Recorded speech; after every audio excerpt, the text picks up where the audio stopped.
Okay, folks, we're back. I'm your host, BKP. Good morning from the office. North Georgia's only live online morning show. It's 9:09 in the morning. At 10 o'clock here on the East Coast, at 10 o'clock, it'll be time for Instant Replay with Dave Garner. Don't want to miss that. What's going on with the hiring of a new football coach in Gilmer County and the great season of the Pickens Dragons football team 2018 comes to an end last Friday night. We'll talk about that and all the other things going on. But first, I'm asking, all right, let's go to really quick, number 47. Let's get this story out of the way. This was something that caught my eye. I think it was Saturday or something. University mandates diversity classes. Georgia Southern University mandates. Let's go to number 46 and then number 45. And you can see Georgia Southern University mandates diversity classes. Yes, diversity classes mandated. And you can't wait to get little Junior or little Susie and get them enrolled in college, to get them off to these classes. And then you know what they become? I mean, the only reason I picked this out is because the Georgia Southern University is not the only school that's a liberal college. I mean, here in North Georgia, we can't wait because we can't wait to rush our kids down the highway here to Kennesaw because, it's a day trip and they can go to Kennesaw. I mean, over and over. But here's the point. When you see this all across the country, university mandates diversity classes, you have to understand these are the Democrats that they later put into a category that college-educated Democrats, instead of saying college-indoctrinated young people, they say college-educated. The college-educated are moving and voting Democrat. And you wonder why they're voting Democrat. All right? College-educated are voting Democrat. Why? Because they've been indoctrinated. University mandates diversity classes. And these kids are pouring out of colleges, and they are voting Democrat like you would not believe because they're educated, right? List goes on and on. Hold on here a minute. Let me just...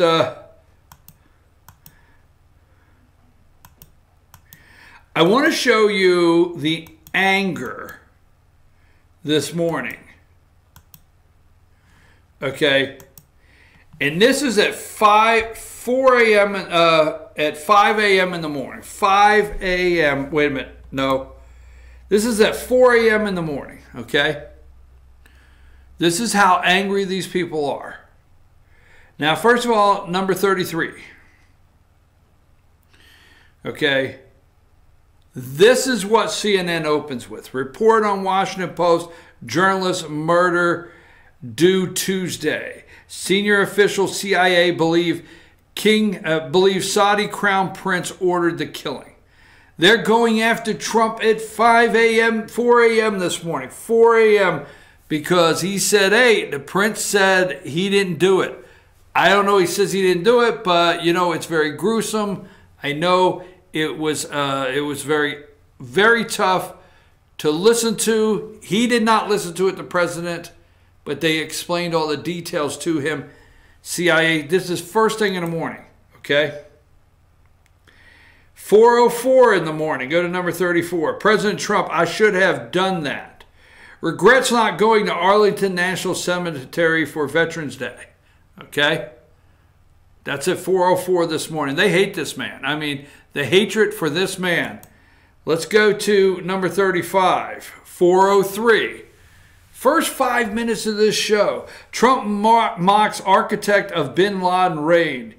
Retired Admiral Raven called Trump greatest threat to democracy. Okay? All right. Let's go to number 36. This is at 4:01 in the morning. 4:01. President claims he was unaware Mark Whitaker had criticized Mueller. Mueller's decision is up to acting AG. They're so concerned over Mueller. And at 4:01, number 37, this is what's important. At 4 o'clock in the morning, Trump, Mueller's decision up to acting AG. President claims he was unaware.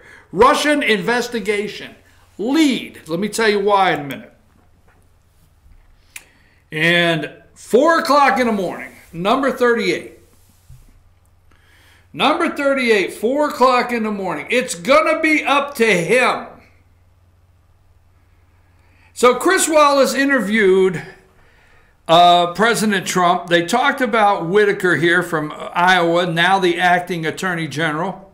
All right. Adam Schiff says they're going to investigate immediately. They're going to bring him up and question immediately because they want Mueller protected. Okay?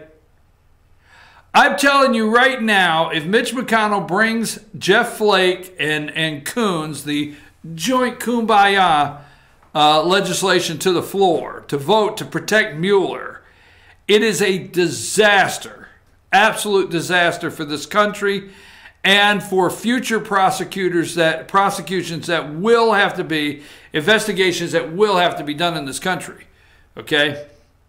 I don't think they would be on the floor protecting Mueller if Hillary Clinton was would happen to be the one they're investigating. I don't think they'd be on the floor demanding a bill be passed to protect Mueller if it was being an investigation of Hillary Clinton, Obama, Eric Holder, Loretta Lynch, Ben Rhodes,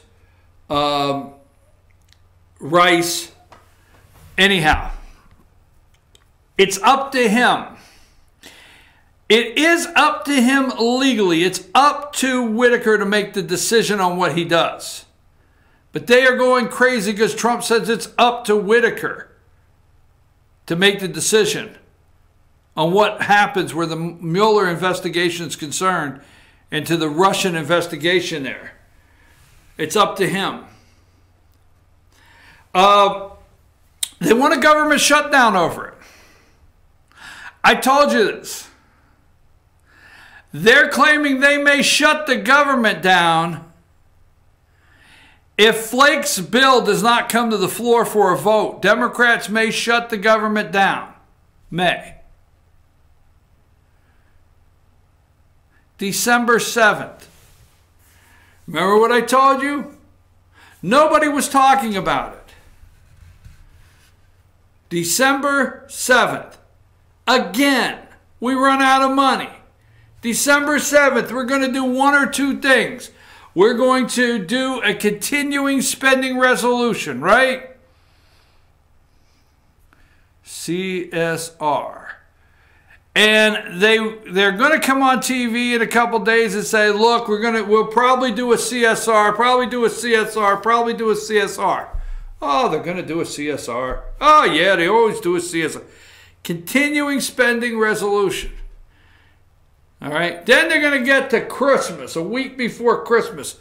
The government, that's the way those people act. Let's just have our pie and open our gifts and get ready for Christmas and everything. And the week after, ready for New Year's 2019, rocking into New Year's with Ryan Seacrest or whoever does it now, right? Kathy Gifford, she's been kicked off CNN, right? With the little gay guy, Anderson Cooper. I'm sorry, it's the only way I can remember things. So they're going to kick it down the road there, and then they're just going to pass this massive spending bill and go home for Christmas. Just saying. December 7th. Shut the government down. December 7th.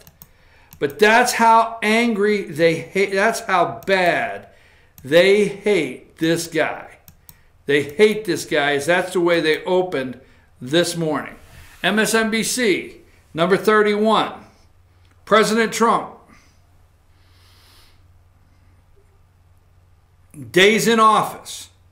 668 days he's been in office. Days at the Trump properties, 210. Days at the golf properties, 159. That's how bad they hate this guy. This is at 6:25 this morning. They hate this man. They're not talking about the regulations that are cut, nothing in the economy.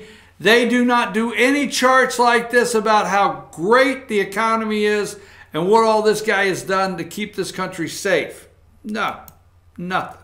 Oh, by the way, Macron's approval rating's down to like 25%. Macron's down to like 25% approval rating. So he just said what he said just to try to get some press over there against Donald Trump. And that's what Donald Trump said. His approval rating's down to 25%. Okay? Let's go to this, before I go any further, let's go to number 28. Now, because of Jerry Brown, here you go. You have the picture there. This is, I don't know who the lady is in the far right or of the picture, but you got Jerry Moonbeam Brown, and he is cringing. He's got to be that close. Oh, by the way, you get the government money. Chris Christie, take a look at this picture. I will say this: Moonbeam Brown and what's his name, Gavin Newsom. Is that the governor-elect out there, the former San Francisco mayor? They're not all hugged up. They're not all hugged up on Trump. Just like, you know, when you, Hurricane Sandy, you got all hugged up on Obama at the bottom of the steps there. Just saying, Chris Christie, all right? So there's Brown and Newsom. I think it's his name, the former San Francisco mayor, governor-elect. Trump, poor forest management to blame for California wildfires. Experts dispute that, citing drought conditions, climate change, and winds. Okay? If you don't go out there and stand the moonbeam there and say, Governor Brown, and say, well, this has to do with climate change and, you know, drought conditions and winds and climate change and, you know, and the heat, we just can't blame this on anything else. Okay? Let's go to number 27. Right now, the California's Camp Fire, right? 993 unaccounted for. Unaccounted for, 77 deaths, 150 acres burned, 10,364 single residents destroyed, 418 commercial buildings destroyed. It's only 65% contained at the time. Now, folks, stopping a wildfire from starting, some of these wildfires are just going to start.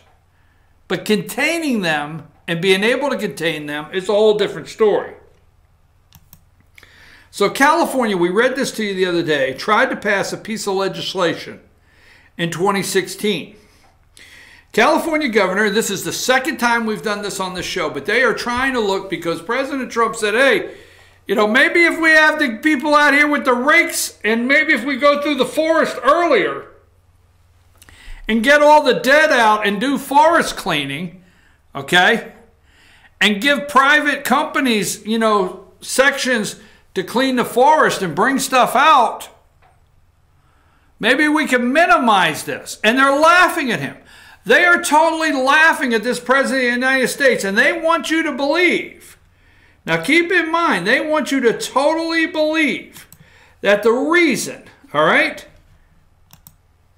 that there's 993 unaccounted for, they want you to believe 150,000 acres have burned, okay, and 10,364 single residents are destroyed, and 77 people are dead today, because if you're a climate change denier, because of climate change, all right, wind conditions, and the heat and the wind conditions and the climate change conditions, that's the reason they want you to believe that. California Governor Jerry Brown vetoed a 2016 wildfire management bill while California burned. This is on November 17, 2018, and this is from the Canada Free Press. All right. Every governor has signed regretful legislation or made disastrous pardons he or she would like to change or redo. California's wacky outgoing Democrat governor has spent the last 8 years trying to convince the people of California that we are to blame for droughts, wildfires, and extreme weather, and that climate change is an existential threat to the California way of life.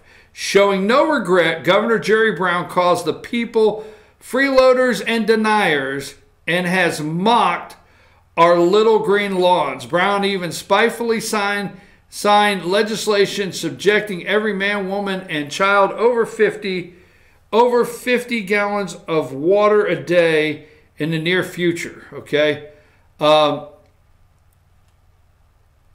Let's see. Last year, here we go. Last year, as California residents were burning out of their towns, homes, neighborhoods, schools, hospitals, and businesses, Governor Jerry Brown was jetting around the world spouting climate change propaganda and calling the California fires new normal. Governor Brown had many chances to sincerely and realistically address California's increasing wildfires since his election in 2011, but instead chose to play politics, placing his new friends at the United Nations over the people of California. All right.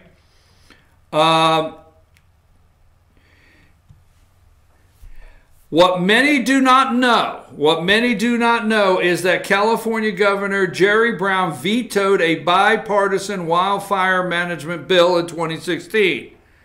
Despite unanimous passage by the 75-0 legislature, 75-0 in the Assembly, and 39-0 in the Senate, would have given local governments more say in fire prevention effort through the Public Utilities Commission process, making maps of fire hazard areas around utility lines.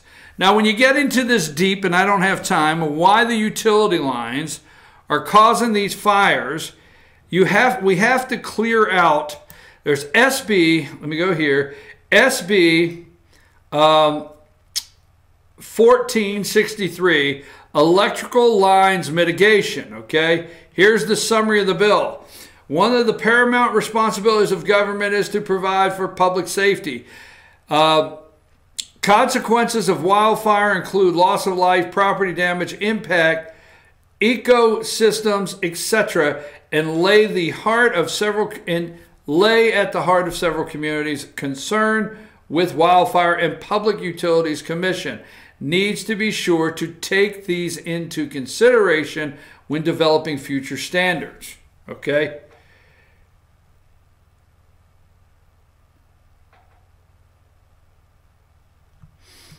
This gets pretty deep, but it talks about fire mitigation standards for at-risk communities through the state. There's a lot of detail here on the stories that go with this. You can look up Senate Bill 1463.